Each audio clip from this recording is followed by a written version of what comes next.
Baik, bismillahirrahmanirrahim. Assalamualaikum warahmatullahi wabarakatuh. Alhamdulillahirrabbilalamin. Wassalatu wassalamu ala nabiyyina Muhammadin wa ala alihi wa sahbihi ajma'in. Amma ba'd. Teman-teman sekalian, sebagaimana janji saya, kali ini saya akan bercerita tentang kondisi Masjidil Haram secara 3 dimensi. Jadi teman-teman nanti bisa tahu di mana masuk, kemudian di mana melakukan tawaf, di mana melakukan syai, kemudian di mana jalan keluarnya, gitu ya. Kemudian ada beberapa pengembangan di Masjidil Haram, ya. Untuk teman-teman yang belum subscribe, jangan lupa ya tekan subscribe, kemudian tekan tombol like, tanda jempolnya, dan tanda loncengnya untuk mendapatkan berita-berita terakhir dari channel saya. Ya, baik teman-teman, ada informasi terbaru dari Kementerian Agama Republik Indonesia. Mereka telah mengusulkan biaya perjalanan ibadah haji atau BPIH tahun 2023 sebesar 98.800.000. Ya, ini mengalami kenaikan hanya 500.000 dari tahun kemarin, teman-teman. Ya, tahun kemarin tuh angkanya sekitar 98 juta, ya. Tapi, nah ini ada tapinya, teman-teman.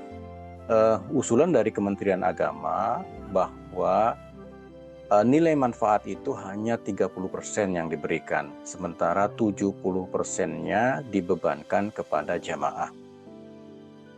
Beda dengan tahun kemarin itu yang dibayar jamaah hanya 40%, ya teman-teman ya. Yang nilai manfaatnya 50% lebih, hampir 60%. Jadi kemarin yang dibayar jamaah di rilis terakhir BPIH itu sekitar 39 juta.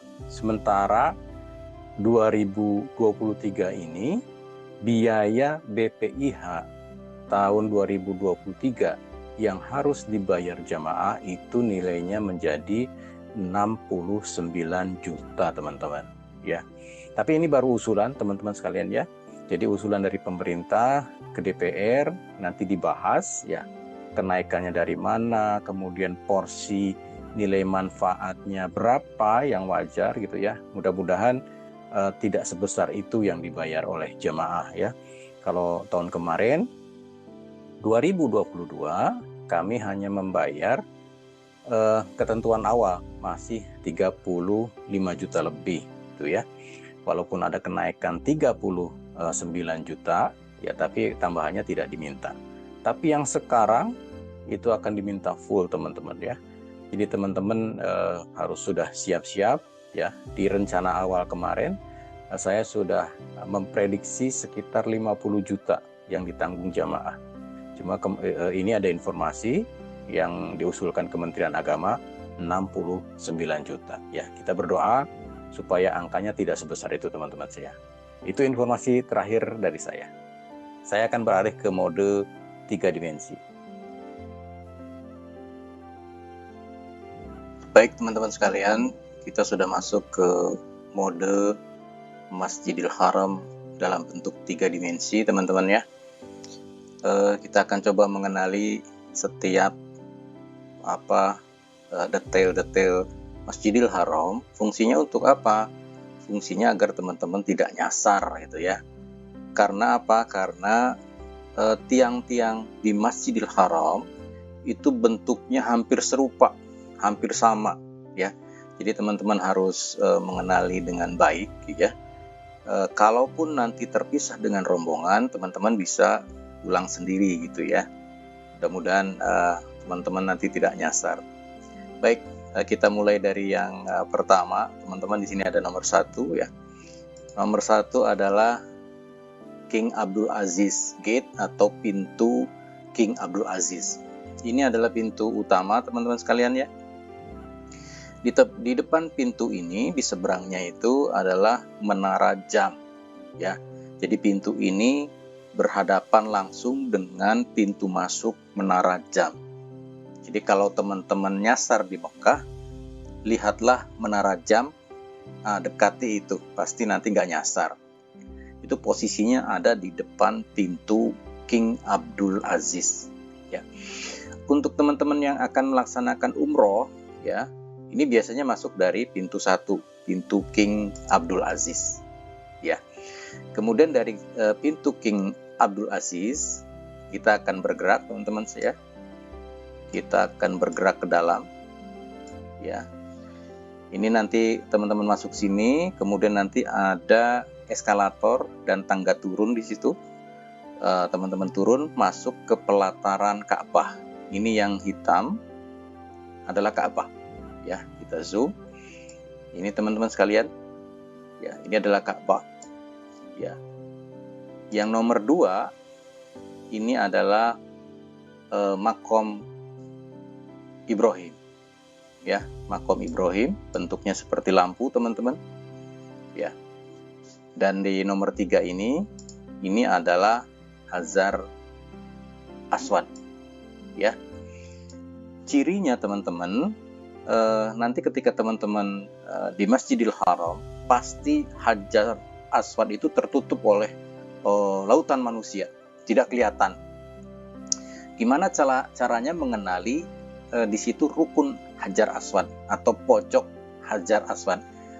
Cara mengenalinya adalah di pojok itu ada kaligrafi berbentuk bulat-bulat. Itu pasti di bawahnya Hajar Aswad, ya. Jadi teman-teman dimanapun, ya, baik di lantai 1, di lantai 2, atau di rooftop, itu kalau melihat pojokan Ka'bah yang ada kaligrafi bulat-bulat, itu adalah rukun Hajar Aswad. Dan Hajar Aswad ada di situ, ya, posisinya di bawah. Itu teman-teman, ya. Itu tandanya. Kemudian di sini ada pintu Ka'bah, teman-teman sekalian. Nah, di sini tembok antara rukun Hajar Aswad dan pintu Ka'bah ini namanya multazam, ya. Disitulah tempat mustajab dikabulkannya doa, ya.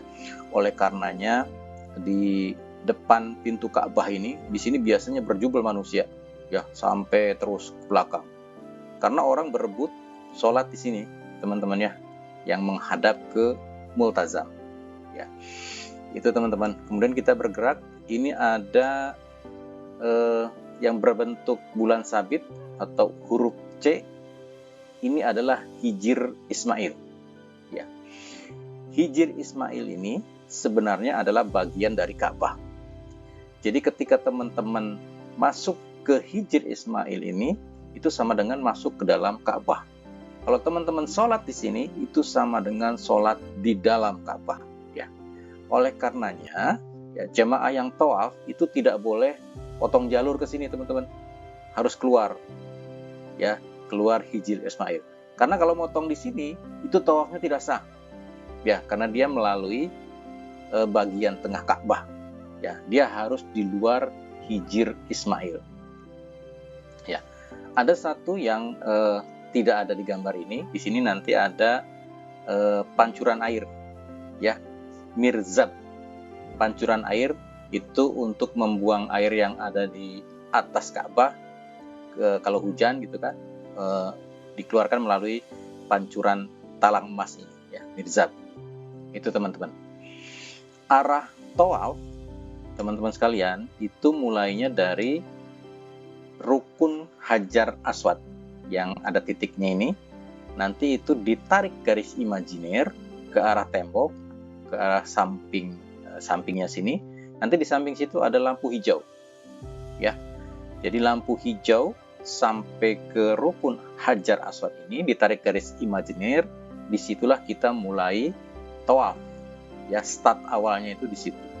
Kemudian berputar ke arah makom Ibrahim, kemudian melalui Hijr Ismail, mutar lagi ke sini. Nanti di sini, ya, ini namanya rukun Yamani, ya. Kalau di sini tidak ada tandanya, teman-teman, tapi yang sekarang yang di Ka'bah kemarin itu tandanya rukun Yamani. Di sini ada kaligrafi berbentuk kotak, ya. Kalau Hajar Aswad tadi berbentuk bulat-bulat, kalau rukun Yamani berbentuk persegi panjang di sini, pas di pojok, ya. Maksudnya apa dikasih tanda rukun Yamani? disinilah teman-teman nanti mulai mengucapkan doa sapu jagat. Nah, itu terkenalnya doa sapu jagat. Robbana atina fid dunya hasanah wa fil akhirati hasanah wa qina azaban. Sampai ke garis imajiner Hajar Aswad tadi, ya. Berapa kali Pak berdoanya? Terserah, ya. Kalau lagi macet berdoa sebanyak-banyaknya nggak apa-apa. Tapi kalau lagi lancar, 1 kali doa cukup, ya. Tuh, jadi berputarnya seperti itu teman-teman ya, dari rukun Hajar Aswad, kemudian melalui makom Ibrahim, kemudian melalui Hijir Ismail, mutar lagi. Nah, dari rukun Hajar Aswad ini berputar sampai ketemu Hajar Aswad lagi, itu 1 putaran. Untuk tawaf itu 7 putaran ya. Kita udah sama-sama paham 7 putaran. Ya. Ini adalah kondisi Masjidil Haram waktu renovasi 2015 teman-teman ya. Jadi masih ada lintasan tawaf yang di atas. Kalau sekarang tidak ada teman-teman. Ini adalah waktu renovasi. Jadi lintasan tawafnya di atas, yang di bawah sedang lantai marmernya sedang direnovasi. Ya, sekarang sudah tidak ada. Jadi teman-teman nanti tawaf langsung di pelataran Ka'bah. Ya, oke. Kita bergerak sekarang ke nomor 4 teman-teman. Nomor 4 ini adalah Bukit Sofa. Tempat dimulainya Sya'i ya, lari-lari kecil. Ini bentuknya seperti kubah seperti ini ya. Tapi nanti ketika teman-teman dari bawah, dari pelataran Ka'bah itu, dia setelah tawaf, teman-teman melakukan sholat sunnah tawaf 2 rakaat ya, di depan multazam. Ingat ya, di depan multazam, dimanapun ya, yang penting dia ke arah depan multazam. Setelah sholat sunnah tawaf 2 rakaat, kemudian teman-teman minum air zam-zam ya, sebanyak-banyaknya ya. Setelah itu nanti teman-teman masuk ke dalam. Nanti di dalam ada jalan yang agak menanjak. Nah, itu masuk ke lantai utama sa'i ya. Tapi kalau teman-teman tidak naik jalan yang menanjak, hanya lurus saja, itu masuknya ke lantai dasar. Ya, itu bisa untuk sa'i tapi tidak dibuka untuk sya'i ya. Jadi teman-teman agak naik sedikit, kemudian nanti akan masuk ke sini, Bukit Sofa, untuk kita mulai sya'i ya, di sini. Kemudian ini kita lihat dari samping teman-teman ya. Nomor 5 ini adalah Bukit Marwah. Ya, ini Bukit Marwah. Jadi di Masjidil Haram ada 2 kubah, terus ada lintasan yang lurus, itu adalah Bukit Sofa dan Marwah. Antara Bukit Sofa dan Marwah di sini ada yang namanya Batul Wadi ya. Tandanya apa? Tandanya 2 lampu hijau ya. Ketika teman-teman sya'i menemui 2 lampu hijau itu, untuk yang putra, untuk yang laki-laki itu berlari-lari kecil ya. Kalau yang putri, yang perempuan tidak ya. Khusus laki-laki berlari-lari kecil, baik dari Sofa ke Marwah maupun dari Marwah ke arah Sofa. Nanti ketemu 2 lampu hijau. Itu namanya Batul Wadi. Kenapa dinamakan Batul Wadi? Dulunya ini adalah wadi, lembah pasir ya. Jadi karena dia isinya pasir, kemudian cuacanya panas, jadi ketika melalui itu panas, untuk menghindari panas harus cepat larinya. Nah, seperti itu kira-kira ceritanya, sejarahnya. Ya. Kemudian kita akan bergerak ke nomor 6, teman-teman sekalian. Ini adalah pintu umroh atau umroh gate. Ya, nomor 6.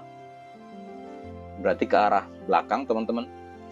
Nah, di sini, teman-teman, antara umroh gate sama nomor 9, ini adalah Al-Fat Gate. Bagian di sini sudah dibangun bangunan baru, sudah direnovasi ya. Jadi teman-teman tidak akan melihat bangunan ini karena sudah direnovasi, sudah dibangun bangunan baru ya. Jadi kapasitas Masjidil Haram itu meningkat dengan adanya bangunan baru itu. Oke, kita lanjut ke nomor 8. Tadi nomor 7 sudah ya, Batul Wadi. Nomor 8 adalah posisinya di sini. Ini adalah King Fahd Gate atau pintu Raja Fahd. Fahd ya. Ini. Tuh. Nah, teman-teman kalau mencari perpustakaan Masjidil Haram itu masuknya dari King Fahd Gate dari sini. Ya, karena perpustakaan adanya di daerah sini, ya. Oke. Kemudian teman-teman, ya, karena di sini sudah dibangun bangunan baru, oleh karenanya ada beberapa bangunan Masjidil Haram yang hilang, ya. Di sini ada setiap di samping bangunan Masjidil Haram ini ada kotak-kotak kecil. Kotak-kotak kecil ini isinya adalah eskalator, ya, untuk teman-teman naik ke atas gitu ya. Jadi kalau di depan, kita lihat di depan ini ada 2, ya, ini sama ini eskalator isinya. Jadi kalau teman-teman ingin ke rooftop, ingin ke atap, masuk ke sini teman-teman, ke eskalator, naik terus langsung ke lantai paling atas ya. Jadi kalau teman-teman mau naik ke atas, jangan siang hari ya, bisa terbakar karena panas ya. Menjelang maghrib atau subuh, itu udaranya masih segar. Kalau subuh ya, kita bisa olahraga jalan kaki lah sekalian, tawaf gitu ya. Jadi ada 2 manfaat nanti, tawaf sekaligus olahraga gitu kan. Jadi teman-teman masuknya dari eskalator. Nah, kemudian ciri lainnya teman-teman, setiap ada menara pasti di situ ada pintu. Nah, teman-teman ya. Jadi teman-teman perhatikan, kalau tidak ada menara, jarang ada pintu di situ. Ada juga beberapa pintu yang tidak ada menaranya.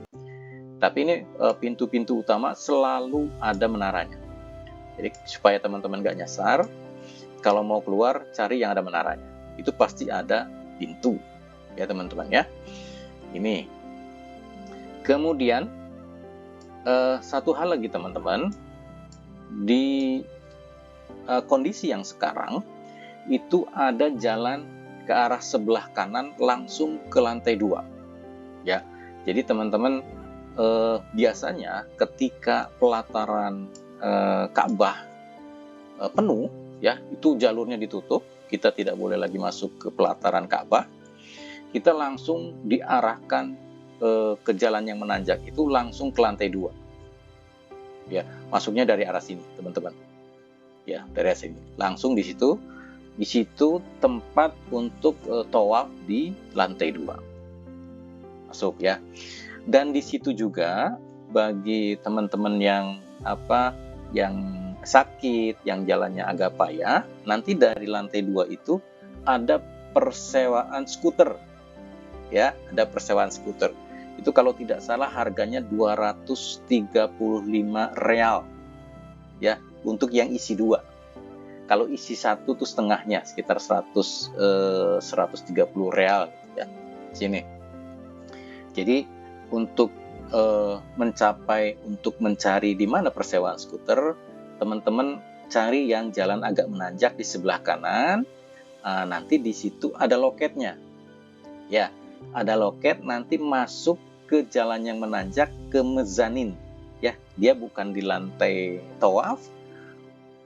Dia antara lantai 2 dan lantai 3, ya, di mezanin, ya. Di situ ada persewaan skuter. Skuter itu bisa disewa untuk tawaf sekaligus untuk sa'i, ya. Kalau untuk tawaf saja harganya setengahnya, ya. 235 real itu sudah termasuk tawaf dan sa'i isi 2, ya, 2 penumpang maksudnya, 1 sopir dan 1 penumpang. Ada juga yang single, sendirian gitu ya, itu harganya lebih murah. Masuknya dari sini teman-teman. Dan sebagai informasi teman-teman, ya, di bawah jalan yang agak menanjak itu adalah akses untuk imam Masjidil Haram masuk ke masjid. Aksesnya dari situ.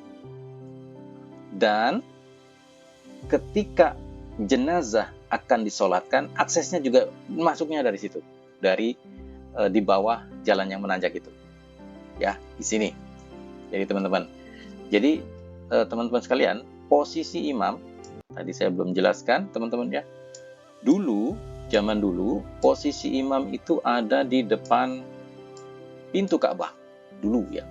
Tapi kalau sekarang bukan di depan pintu Ka'bah, tapi imam itu menghadap dinding Ka'bah antara rukun Yamani dan rukun Hajar Aswad. Nah, di sini menghadapnya. Posisinya di mana? Sebentar. Coba.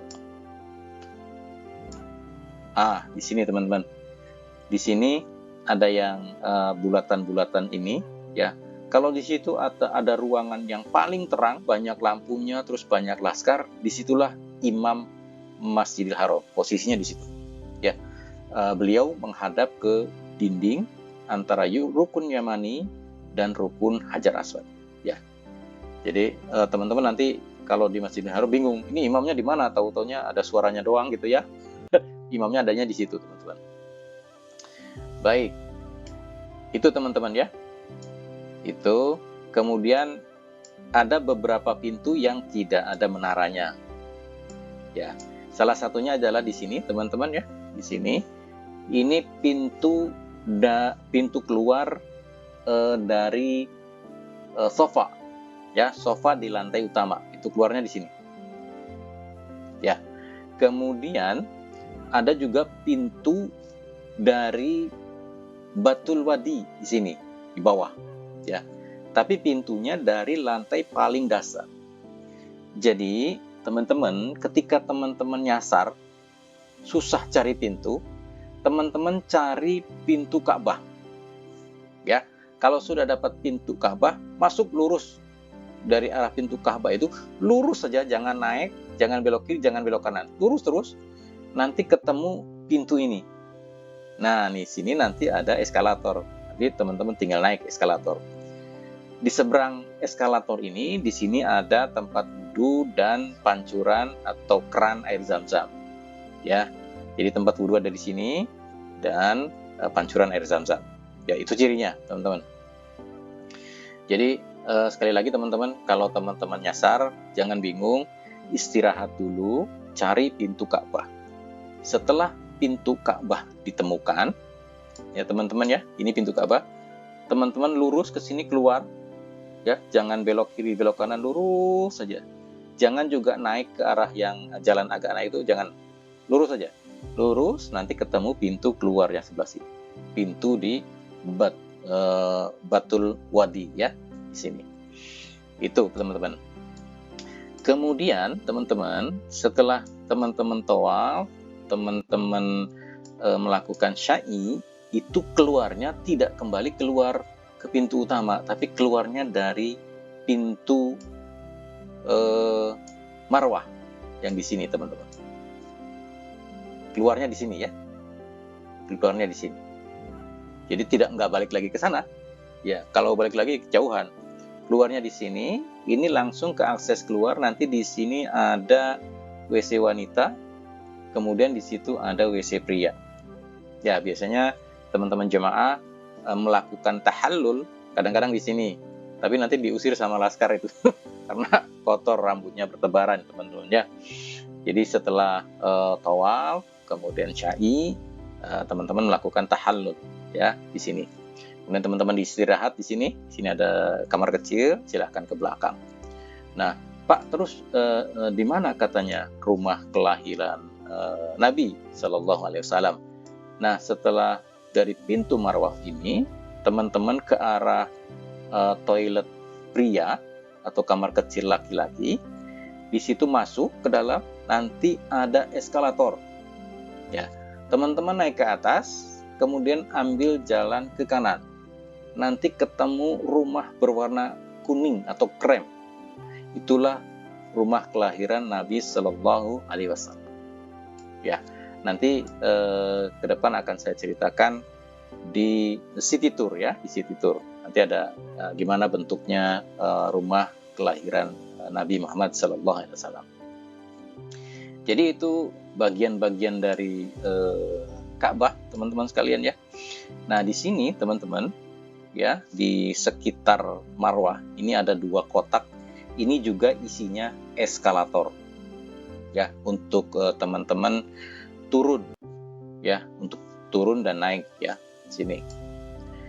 Jadi sebagai informasi teman-teman, untuk tawaf di pelataran Ka'bah itu yang pernah saya lakukan, itu rata-rata satu putaran itu 3 menit ya, 3 menit. Oleh karenanya kalau 7 putaran sekitar 21 menit, 20 menit lah ya kalau di pelataran Ka'bah di putaran yang sedang ya. Kalau di putaran yang nempel Ka'bah ini lebih pendek teman-teman, cuma sekan ya, penuh manusia. Kalau di lingkarannya agak luar itu agak jauh. Nah, kalau di pelataran Ka'bah ini penuh teman-teman bisa naik ke lantai 2 untuk melakukan tawaf ya. Di lantai 2 itu putarannya lebih besar, lebih jauh ya. Itu rata-rata satu putaran 15 menit ya. Oleh karenanya untuk menyelesaikan tawaf itu perlu waktu sekitar 1,5 jam di lantai 2. Nah, beda lagi dengan di rooftop atau di atap di sini teman-teman ya. Teman-teman bisa melakukan tawaf di atap. Di atap ini lebih singkat daripada di lantai 2. Di sini rata-rata sekitar 10 sampai 12 menit ya. Jadi untuk melakukan tawaf 7 kali putaran rata-rata sekitar 1 jam ya kalau di lantai paling atas ya. Tapi jangan siang-siang teman ya, karena panasnya luar biasa. Kalau pagi gitu ya, ba'da subuh, terus teman-teman sekaligus berolahraga, kemudian tawaf sunnah di sini sekitar 1 jam ya, 7 kali putaran. Tapi kalau teman-teman yang punya keterbatasan, ambil yang di bawah ya, karena di bawah ini putarannya lebih singkat ya teman-teman ya. Jadi itu teman-teman, untuk teman-teman yang tidak tahan AC, karena Masjidil Haram ini semuanya ber-AC ya. Kalau daerah yang tertutup rapat seperti di sini, nanti daerah perpustakaan Masjidil Haram itu dinginnya luar biasa teman-teman ya, dinginnya luar biasa. Nah, untuk yang tidak tahan AC itu ambil, kalau mau sholat di Masjidil Haram, ambil yang di daerah yang agak terbuka seperti ya, di sekitar Ka'bah. Jadi dia terbuka walaupun dapat AC, semburan AC dari belakang, tapi tidak terlalu berpengaruh. Jadi sejuk suaranya ya, udaranya sejuk. Dan satu hal lagi, di lintasan sa'i itu AC dan anginnya luar biasa besar. AC-nya dingin, anginnya besar. Jadi hati-hati teman-teman ya, teman-teman harus sehat ya. Kalau yang nggak sehat bisa masuk angin itu ya. Itu jadi memang dia jauh ya, jauh dari Sofa ke Marwah terus balik 7 kali, itu agak lumayan juga ya. Jadi karena kita bergerak walaupun di sembur AC, kita masih sedikit berkeringat gitu, karena di sini apalagi yang laki-laki harus berlari-lari kecil gitu kan ya. Itu teman-teman ya. Jadi itu teman-teman ya, ingat ya teman-teman ya, kalau teman-teman nyasar kemana keluarnya, cari yang ada tiangnya. Yang ada tiangnya itu pasti pintu keluar ya. Tapi kalau posisinya di dalam, teman-teman sulit mau keluar, cari pintu Ka'bah. Ingat ya, pintu Ka'bah yang di sini. Setelah pintu Ka'bah ketemu, ini pintu Ka'bah, teman-teman lurus aja ke sini, jangan belok-belok, lurus. Ini ada 2 jalan teman-teman ya, ada yang ke arah kanan sini, ada yang ke arah kiri sini, tapi dua-duanya itu nanti bertemu di bawah. Asal jangan naik ya, ada jalan yang agak naik, nanti dia masuk ke lantai untuk sa'i di lantai utama. Tapi kalau lurus saja, dia masuk ke lantai dasar, terus nanti teman-teman bisa keluar di sini ya, bisa keluar. Jadi teman-teman tidak usah stres gitu kan, waduh ditinggal teman-teman gitu, nggak bisa pulang. Nah, cara pulangnya seperti itu. Nanti kalau sudah keluar dari pintu ini, gimana caranya pulang? Cari menara jam ya, the clock tower yang paling tinggi di Mekah. Nah, teman-teman berdirilah di situ, berhenti. Nah, terus telepon temannya, saya ada di Menara Jam, selesai, pasti insya Allah ketemu, ya, insya Allah ketemu. Tapi kalau teman-teman ada posisi di mana, di lantai berapa, terus di tiang nomor berapa, semuanya hampir sama, susah ketemunya. Jadi teman-teman di situ. Biasanya jamaah Indonesia itu patokannya adalah WC 3. Di mana Pak WC 3? WC 3 itu di sebelahnya Menara Jam. Ya. Jadi kalau di pintu utama ini, ya, pintu King Abdul Aziz, itu dia langsung berhadapan dengan The Clock Tower, ya. Itu mall terbesar di Mekah, berhadapan. Nanti di sebelah kanan mall itu adalah WC 3. Ada tulisannya 3 besar, WC 3. Ya. Kebanyakan titik kumpulnya itu di situ. Ya, teman-teman, ya.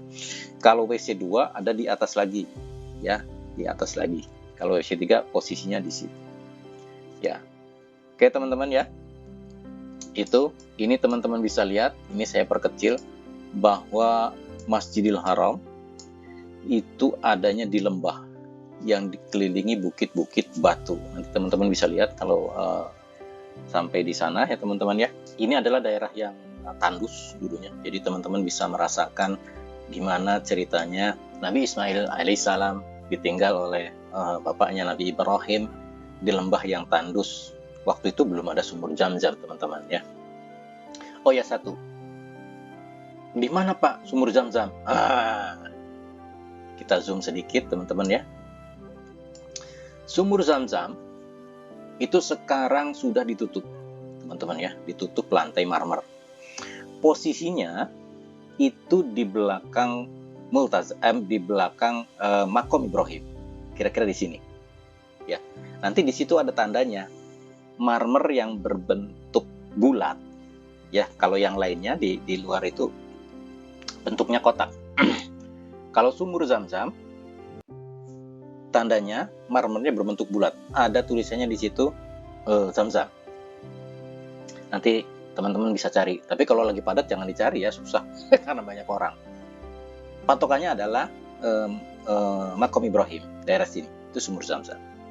Tapi karena ini sudah ditutup, ya, teman-teman, sumur Zam-Zam itu dialirkan airnya, ya, melalui nanti di sebelahnya rumah kelahiran Nabi. Nanti ditarik ke arah sana. Ini sumur Zam-Zam di sini. Nah, daerah sini nanti. Disinilah tempat pengambilan air Zam-Zam, ya. Oleh siapa saja, ya. Mau penduduk Mekah, mau tamu, mau mandi, mau nyuci, ya. Jadi teman-teman kalau mau mandi air Zam-Zam di sini, ya, itu melimpah sekali airnya. Mau nyuci juga bisa, mau nyuci, ya, nyuci sebatas nyuci gitu kan. Di sini namanya Zam-Zam Sabil. Nanti kita akan cerita ketika ini, ya, city tour di daerah sini, ya. Jadi sumur Zam-Zam yang di dekat Ka'bah, ya, di belakang makom Ibrahim ini, itu sekarang sudah ditutup, ya. Oke. Itu, teman-teman, ya. Ya, ini adalah kondisi Masjidil Haram tahun 2015. Masih ada lintasan yang di atas, waktu itu masih renovasi. Kemudian kondisi yang sekarang, daerah antara ini, ya, di sini antara pintu umroh gate dan pintu ini, ya, nomor 9, pintu Al-Fat gate atau pintu Al-Fat. Di sini sudah dibangun bangunan baru di sini, ya, untuk perluasan Masjidil Haram, ya. Tapi kemarin belum digunakan, masih renovasi, ya, masih diperbaiki kelengkapannya di sini. Jadi besar sekali, teman-teman, Masjidil Haram itu sekarang sudah sangat besar. Kalau di sini hanya terlihat Masjidil Haram, teman-teman sekalian, ya. Tapi kalau teman-teman sudah sampai di Masjidil Haram, dikelilingnya itu hotel semua, bangunnya tinggi-tinggi, teman-teman, ya. Apalagi di situ ada tower jam, ya, The Clock Tower, itu paling tinggi. Masya Allah, tingginya luar biasa, ya. Nanti teman-teman akan kaget bahwa di sana bangunannya tinggi-tinggi sekali, ya. Hotel juga ada yang 50 lantai gitu kan. Masya Allah, luar biasa, ya. Semoga teman-teman bisa hadir di sini di Masjidil Haram melaksanakan umroh, melaksanakan haji sesuai tuntunan Rasulullah Shallallahu Alaihi Wasallam. Sementara itu saja dari saya, teman-teman sekalian. Nanti ke depan kita akan bercerita ada apa saja di sekitar Masjidil Haram. Di situ ada bekas rumahnya Abu Jahal, kemudian ada rumah kelahiran Nabi, ada tempat pengambilan air Zam-Zam, kemudian ada Bukit Kubais. Insya Allah ke depan akan kita bicarakan. Ya, untuk saat ini itulah yang bisa saya sampaikan. Terima kasih. Assalamualaikum warahmatullahi wabarakatuh.